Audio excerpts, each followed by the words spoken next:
Welcome back to Factfinder Investigates. If you or your family were victims of medical malpractice, you'd be able to seek damages in court. But that's not the case for active duty members of the military across the country, at least not for now. Factfinder investigator Josie Sturman looks at the effort to help service members seek justice. Very few get this coin, and you earn this coin. Since graduating basic training, Ryan Carter has earned way more than a token of respect. Carter gave more than a decade of service to the Air National Guard. But what happened in a Maryland military hospital in 2018 grounded him for life.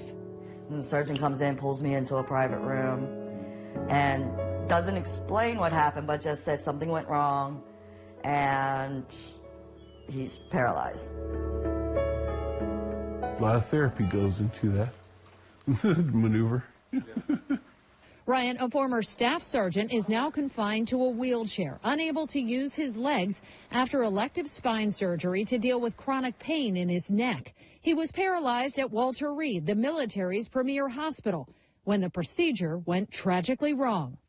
It's like someone just, went in and cut my nerves and just said, good luck. If Ryan was a civilian, he could fight in court for damages, alleging medical mistakes and taking his case to a judge and jury. But active duty service members cannot sue the government for malpractice. The courthouse doors are closed to military service members seeking justice and accountability. Chris Cassiano, Carter's attorney, is trying to change that. He's climbing the legal mountaintop, petitioning the Supreme Court to hear Ryan's case. This is the position where this is, to me, my new mission. Right now, when serious disciplinary action is taken by the military, it's reported to a confidential government data bank that tracks things like license suspensions and malpractice payments. But service members, their families, and the public can't see who's been reported. And the military won't tell us either, despite numerous information requests and the threat of legal action from our team. I think everybody deserves that information, that transparency, so that they can make an informed decision about their own health care.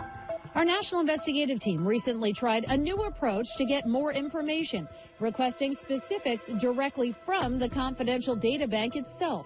What we obtained shows more than 200 military doctors, nearly 170 nurses, and almost 400 other medical professionals, like physician's assistants and dentists, have been reported for disciplinary action since 2018.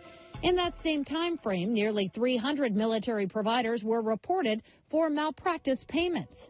These are people who are serving the country, but they've been wrong, and they deserve better than they're getting now. Texas Congressman Joaquin Castro is trying another avenue to make things right for active duty service members.